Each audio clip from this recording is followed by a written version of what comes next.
أكيد كلنا بيكون عندنا بقى أزايز الزيت وحتى كمان الغطيان دي، أنا بقى باجمّعهم وباعمل بيهم أفكار بتفيدني بعد كده في حاجات ممكن جدًا نكون بنشتريها كلنا غالية. تعالوا بقى دلوقتي كده نشوف هنطلّع منهم أفكار إيه، حطّوا كده بقى لايك جميل زيكم زي ما إحنا شايفين مع بعض معايا هنا.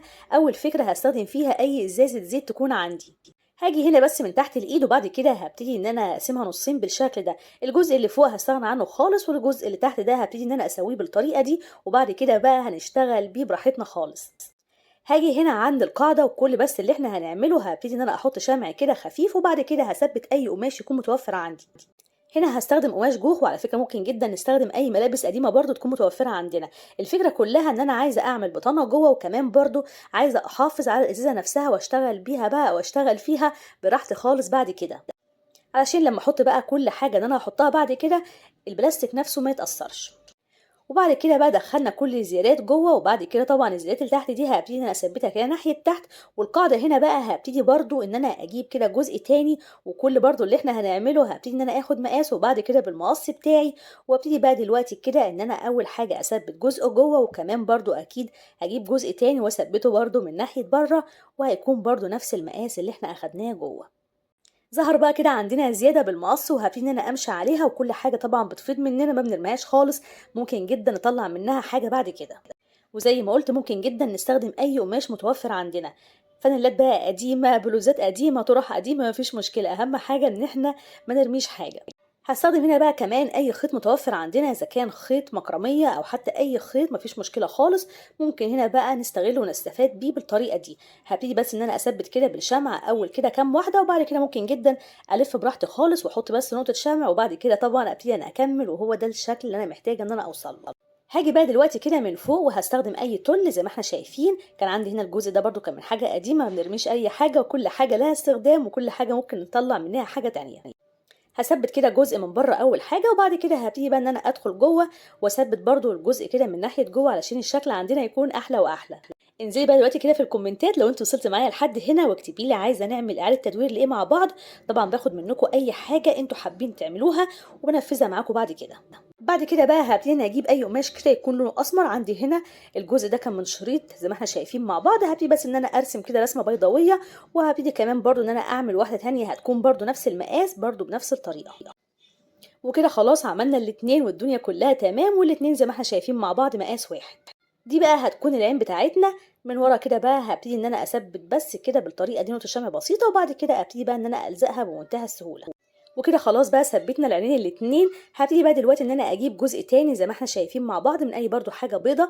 هنا هستخدم بقى ورق الفوم حلو جدا وممكن على فكره كمان برضو نستخدم اللون الاسود برضو من ورق الفوم مفيش مشكله. اللي عندنا نستخدمه ونستفاد بيه. هنا بقى هبتدي ان انا اثبت العينين بالطريقه دي وبعد كده بقى هبتدي ان انا اجيب اي حاجه كده لونها احمر. كان عندي هنا قطعه بلاستيك هبتدي بس ان انا اسويها كده من جميع الجهات وبعد كده كل بس اللي انا هعمله هثبتها هنا في النص. عندي كمان السلك ده برضو ملوش اي استخدام خالص. هبتدي كده ان انا اجيبه برضو واستفاد بيه. كل بس اللي احنا هنعمله فيه ان احنا بقى هنلف عليه نفس الخيط اللي احنا استخدمناه قبل كده زي ما احنا شايفين مع بعض وبنثبت بس نقطه شمع كويسه في الاول وبعد كده ببتدي بقى ان انا اكمل لف بمنتهى السهوله. واكيد مش هياخد مننا وقت ولا حاجه وهيخلص معانا بسرعه جدا جدا وهو ده هيكون شكله. تحسوا كده ان انا بتخانق مع الحاجه مش عارفه ليه. هبتدي بقى دلوقتي ان انا هجيب الجزء اللي انا عملته معاكم وبعد كده هبتدي ان انا اثبته من الناحيه دي وكمان برضو من الناحيه التانية.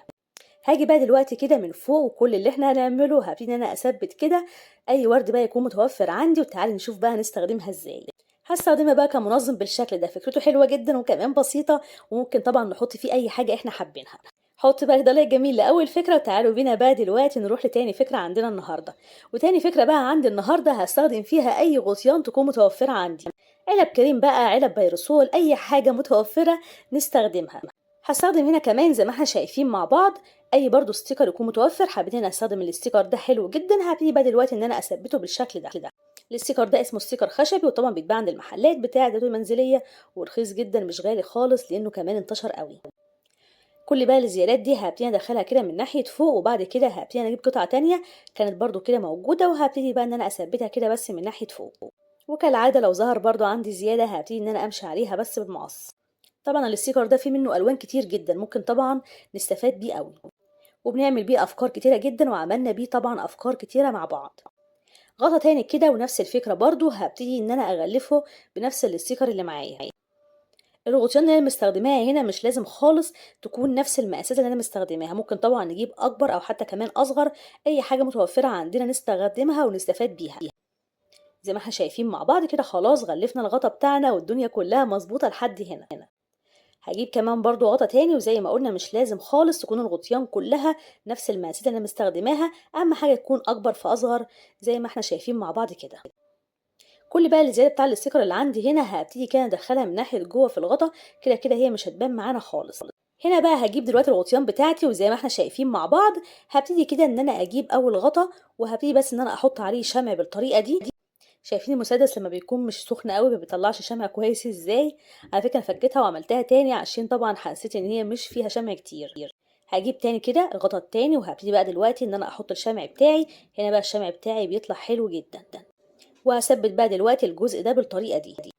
وبعد ما خلاص بقى ثبتنا الغطيان بتاعتنا والدنيا كلها تمام، هجيب بقى خيط مكرمية، وكل بقى اللي انا هعمله في خيط المكرمية بتاعي هبتدي بس ان انا اعمل ضفيرة وهنشوف شكلها دلوقتي حلوة جدا. وكمان برضو طبعا اكيد كنا بنعرف نعملها. هبتدي بقى ان انا اثبت الخيط بتاعي بالشكل ده. ما حبيتش بقى ان انا استخدم خيط المكرمية، ممكن جدا نستخدم اي كلفة متوفرة عندنا او حتى كمان اي قطعة جوبير، ولا ده ولا ده ولا ده مفيش مشكلة، برضو ممكن جدا نستخدم اي لولي. همشي بقى دلوقتي على كل الحدود اللي عندي، وممكن طبعا استغنى عن حاجه واحط حاجه، بس انا حبيت كده ان أنا امشي على الحدود علشان تديني طبعا شكل احلى واحلى، وكمان تظهرها لي برضه اكتر واكتر. والموضوع كده كده مش هياخد مننا وقت ولا اي حاجه، وهيخلص معانا بسرعه جدا. الغطا اللي فوق ده على فكره بتاع ازاز سبراي، وممكن طبعا نستخدم غطا ازاز بيروسول، مفيش مشكله خالص، الاتنين واحد، وكده كده الاتنين برضه هيكونوا نفس المقاس لو احنا حابين الشكل يطلع معانا بالظبط. نغسله كويس وبعد كده طبعا نشتغل بيه بمنتهى السهوله، الموضوع سهل جدا جدا ومفيهوش اي صعوبه خالص. شايفين بقى الجزء اللي هنا ده هبتدي برضو ان انا احط بقى الشمع بتاعي، وبعد كده هبتدي برضو ان انا اثبت الخيط اللي معايا، هتديني كده شكل الدايره. وبعد كده هطلع فوق ونفس الفكره برضو نحط الشمع بتاعنا، وبعد كده برضو هبتدي ان انا طبعا اثبت جزء تاني من الخيط برضو اللي احنا استخدمناه قبل كده. نحاول بس ان يكون كده في تناسق في الالوان علشان الدنيا كلها تكون مظبوطه معانا بعد كده.